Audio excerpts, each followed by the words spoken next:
बात कर लेते हैं कोलकाता रेप की, जहां कोलकाता रेप केस के बाद एक्शन में केंद्र सरकार है, जहां गृह मंत्री ने डॉक्टरों के साथ प्रदर्शन पर रिपोर्ट मांगी है और साथ ही साथ सभी राज्य के 2 घंटों पर कानून व्यवस्था की यहां पर रिपोर्ट सौंपने की बात कही है। और आपको यह भी बताते चले कि देश भर में आज भी कई जगह जो है वो प्रदर्शन जारी है। तो देखिए, आरजी मेडिकल कॉलेज के पास धरना प्रदर्शन पर रोक लगा दी गई है और साथ ही साथ 7 दिन रैली धरना प्रदर्शनियों पर रहेगी रोक, उल्लंघन करने पर कार्रवाई की जाएगी। और कॉलेज के पास बीएनएस की धारा 163 जो है वो लागू कर दी गई है। तो ये बड़ी जानकारी आप तक साझा कर रहे हैं कि गृह मंत्रालय ने ये आदेश जो है वो जारी किया है। कोलकाता के आरजी कॉलेज और अस्पताल में ट्रेनी डॉक्टर से दुष्कर्म हत्या के मामले में डॉक्टर्स का देशव्यापी प्रदर्शन जो है वो जारी है। डॉक्टर्स के लगातार प्रदर्शन के बाद अब केंद्रीय गृह मंत्रालय अलर्ट हो गया है, जहां मंत्रालय ने सभी राज्य की पुलिस से कहा कि वे डॉक्टरों, नर्सिंग स्टाफ और अन्य लोगों के विरोध प्रदर्शन के मद्देनजर हर 2 घंटे में स्थित रिपोर्ट उपलब्ध कराए। राज्य पुलिस बलों को भेजे गए हैं और संदेश में गृह मंत्रालय ने कहा कि विरोध प्रदर्शनों के मद्देनजर सभी राज्यों की कानून व्यवस्था की स्थिति पर लगातार जो नजर है वो रखनी जानी यहाँ पर जरूरी है। मंत्रालय ने आगे कहा कि कानून और व्यवस्था की स्थिति की लगातार 2 घंटे की रिपोर्ट जो है वो शनिवार शाम 4 बजे से फैक्स, ईमेल, व्हाट्सएप के जरिए मंत्रालय के नई दिल्ली स्थित नियंत्रण कक्ष को भेजी जाए। वहीं कोलकाता पुलिस ने शहर में भारतीय नागरिक सुरक्षा संहिता 2023 की धारा 163 लागू कर दी है। यह आदेश 18 अगस्त से अगले 7 दिनों के लिए रहेगी।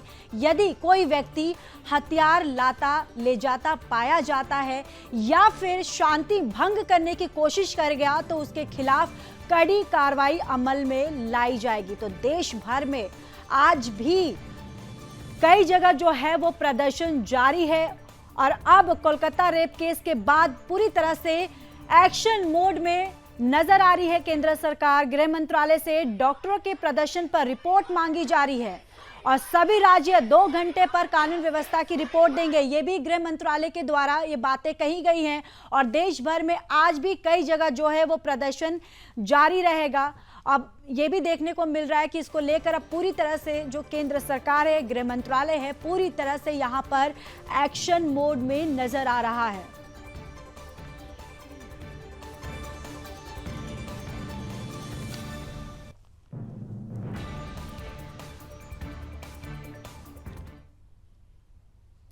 तो वहीं कोलकाता रेप केस पर निर्भया की मां का बयान सामने आया है और उन्होंने कहा है कि नहीं लगता कि अपराधों को कटघरे में लाने का काम हुआ है और कानून जरूर बनाए गए हैं लेकिन कोई काम नहीं हुआ है। तो ये निर्भया की मां के द्वारा, उनके द्वारा ये बातें कही गई हैं।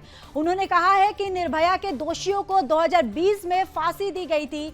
उससे पहले बाद कई घटनाएं हुई, किसको न्याय मिला है, ये भी एक बहुत बड़ा सवाल उनके तरफ से ये खड़ा किया गया है। उन्होंने कहा है कि अब तक इस पूरे मामले पे जल्द से जल्द, जितनी जल्दी हो वो पूरी कार्रवाई की जाए।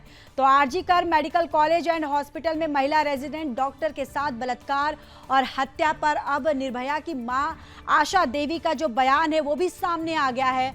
आशा देवी ने कहा कि मुझे नहीं लगता कि महिलाओं की सुरक्षा और महिलाओं के खिलाफ अपराधों को न्याय के कटघरे में लाने के लिए कुछ काम किया गया है। कानून जरूर बनाए गए हैं लेकिन उस पर कोई काम नहीं हुआ। निर्भया के दोषियों को 2020 में फांसी दी गई लेकिन उससे पहले और उसके बाद भी इतनी सारी घटनाएं हुई हैं, किसको न्याय मिला है, ये उनके द्वारा एक सवाल खड़ा किया गया है। उन्होंने कहा है कि घटनाएं रोज हो रही हैं, अगर आप दोषियों को सजा नहीं देंगे और उन्हें जेल में नहीं डालेंगे तो महिलाएं कैसे सुरक्षित रहेंगी। जब तक दोषियों को सजा नहीं मिलेगी तब तक फास्ट ट्रैक कोर्ट में काम नहीं होगा और जब तक बनाए गए कानूनों पर काम नहीं होगा तब तक समाज की जो मानसिकता नहीं बदलेगी और महिलाएं सुरक्षित नहीं होंगी। तो देखिए, निर्भया की जो मां है आशा देवी, उनके तरफ से ये बयान सामने आया है। उन्होंने तमाम तरह के ये सवाल खड़े किए हैं, उन्होंने कानून व्यवस्था पे भी सवाल किया है।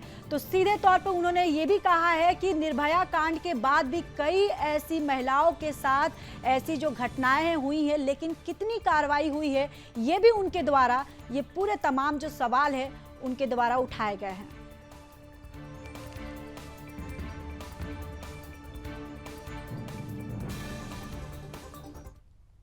हो गए, बहुत चीजें ठीक हुई है, बदली है। अगर नहीं कुछ बदला है तो महिलाओं के साथ रेप बलात्कार, महिलाओं के साथ घटनाएं, क्योंकि हमें नहीं लगता है कि महिला सुरक्षा के लिए, महिला के साथ जो घटनाएं हो गई है उनके इंसाफ के लिए कुछ काम हुआ है। कानून जरूर बनाए गए हैं, फास्ट ट्रैक कोर्ट जरूर बनाए गए हैं, लेकिन उस पर काम नहीं हुआ। 2020 में निर्भया के मुजरिमों को सजा हुई थी। उसके पहले भी, उसके बाद भी इतने सारे केस हुए हैं। बच्चियों को 35 टुकड़ों में काट दिया गया, बच्चियों को घसीट दिया गया। किसको इंसाफ? घटनाएं रोज हो रही है। हम सोच रहे हैं कि हमारा समाज सुधर जाएगा, हमारा समाज का सोच बदल जाएगी। अगर आप मुजरिमों को सजा नहीं देंगे, जेल में बैठा के उनका पालन पोषण करेंगे, उनकी मांगे पूरी करेंगे, तो महिलाएं सुरक्षित कैसे होंगी? तो जब तक मुजरिमों को सजा मिलेगी, जब तक फास्ट ट्रैक कोर्ट में काम नहीं होगा, जब तक जो भी कानून बने हैं उस पे काम नहीं होगा, मुजरिमों को सजा नहीं होगी, तब तक हमें नहीं लगता है कि समाज की सोच बदलेगी और महिलाएं सुरक्षित हो। 12-13 साल हो गए, बहुत चीजें ठीक हुई है, बदली है। अगर नहीं कुछ बदला है तो महिलाओं के साथ रेप बलात्कार, महिलाओं के साथ घटनाएं, क्योंकि हमें नहीं लगता है कि महिला सुरक्षा के लिए, महिला के साथ जो घटनाएं